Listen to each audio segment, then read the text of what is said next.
Ya, bismillahirrahmanirrahim. Assalamualaikum warahmatullahi wabarakatuh. Ya, di sini gue pengen bahas terkait dengan penderitaan atau anomali yang dirasakan orang cerdas. Sering banget kan kita mikir enaknya jadi orang tuh pintar gitu, mungkin gampang dapat kerjaan, tapi anehnya enggak teman-teman. Semakin cerdas seseorang ternyata penderitaannya juga semakin banyak gitu. Malah mungkin kita harus bersyukur jadi orang yang rata-rata. Kayak misalnya beberapa kali gue ngeliat di forum Reddit atau Quora gitu. Banyak orang cerdas yang misalnya curhat kalau misalnya dia sampai sulit dapat pekerjaan atau dia sulit berinteraksi dengan orang gitu. Dia nggak mendapatkan apa yang dia pengen. Orang yang cerdas sebuahnya cenderung kayak lebih banyak penderitaan ya malah daripada happy-nya gitu ya. Mungkin banyak juga sih orang-orang yang happy karena kecerdasannya. Tapi ternyata nggak sedikit juga orang yang ternyata menderita dengan kecerdasannya gitu. Banyak orang cerdas ini menderita kayak mengalami kayak akibat dari beban ekspektasi yang tinggi ya dari orang-orang ke dia gitu. Orang tuh berharap dia tuh bisa jadi tulang punggung keluarga, jadi orang yang paling membanggakan. Tapi pada kenyataannya ekspektasi itulah yang mungkin ngebuat si orang-orang pintar ini jadi berat gitu.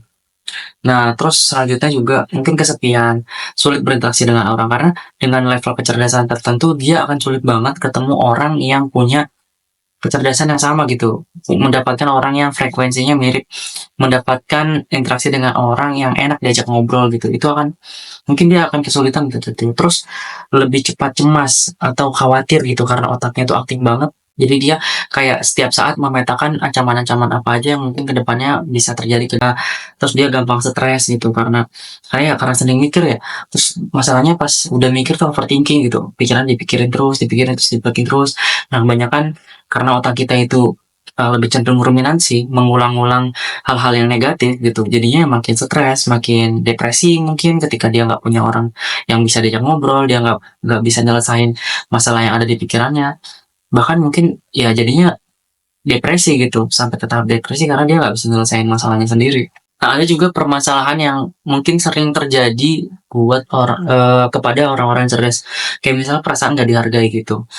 Pikiran kita kan ketika semakin kita cerdas, kita akan mendapatkan apresiasi yang luar biasa kan atas prestasi kita. Tapi sebelum capai atau sebelum kita sampai ke prestasi yang kita torehkan gitu, orang-orang cerdas itu mungkin kebanyakan mereka itu misalnya dalam tahap menyampaikan ide aja gitu, menyampaikan gagasan, itu kebanyakan ditolak gitu, kebanyakan ini orang terlalu mengada-ngada atau nggak realistis atau nggak pragmatis gitu, karena orang-orang cerdas ini cenderung berpikir tentang sangat idealis dan berpikir utopis gitu untuk mendapatkan kesempurnaan dalam pikirannya dia, dalam sistem yang dia buat gitu. Nah, karena ide-idenya ini mungkin sulit dimengerti orang-orang lain, makanya dia lebih cenderung diasingkan, diabaikan karena orang nggak paham dengan apa yang ingin dia sampaikan, orang nggak banyak paham dengan isi otaknya gitu.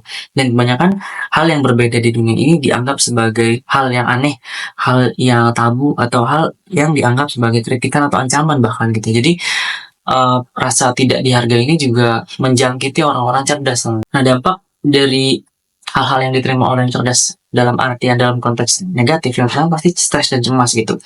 Stres tuh salah satu di antara penyebabnya adalah adanya ekspektasi orang lain ke dia gitu. Ketika orang atau seorang cerdas ini nggak bisa memenuhi ekspektasi itu, maka dia akan stres karena ya namanya manusia ya pasti ada kurangnya, nggak sesempurna walaupun dia cerdas dia tetap nggak sempurna karena dia tetap manusia gitu. Ketika ekspektasi orang ini nggak bisa dikabulkan, nggak bisa dipenuhi sama dia ya dia stres akhirnya. Isolasi sosial juga sering banget dialami sama orang-orang cerdas karena ya dia nggak dapat orang yang bisa diajak ngobrol, dia nggak dapat orang yang sefrekuensi dengan dia, ya dia merasa terisolasi.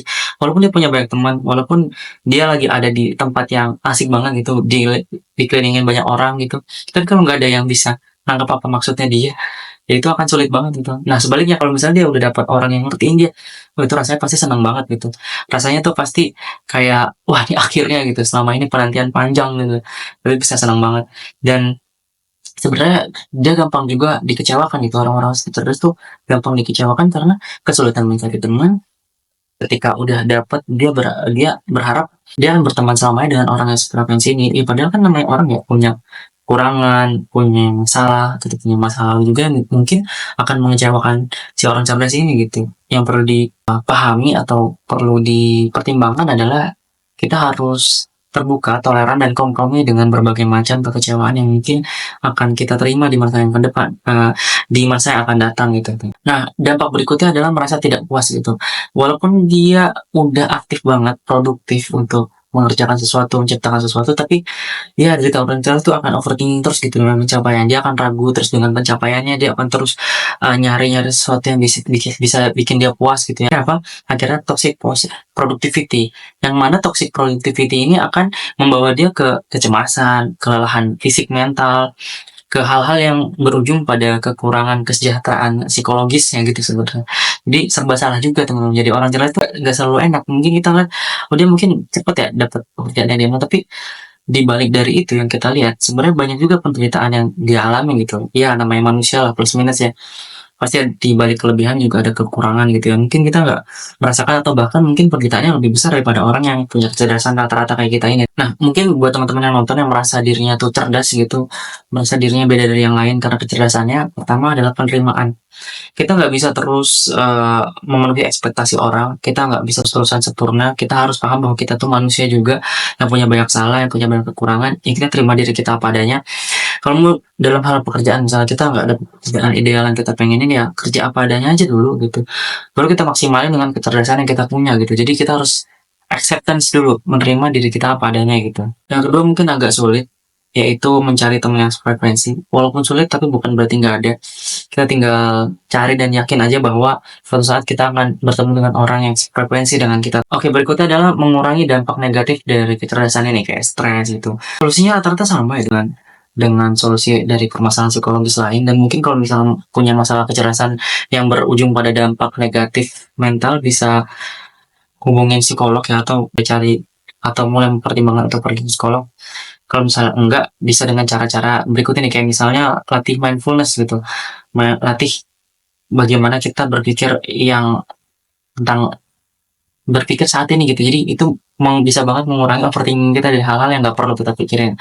Terus latih pernapasan untuk mengurangi cemasan, untuk mengurangi ketegangan otot kita yang berujung pada stres. Terus juga latih CBT gitu, tantang otak kita ketika ada pikiran-pikiran yang negatif. Terus cari kegiatan atau hobi yang kita sukain yang bisa mengalihkan pikiran kita ke hal-hal yang lebih menyenangkan untuk mental kita gitu.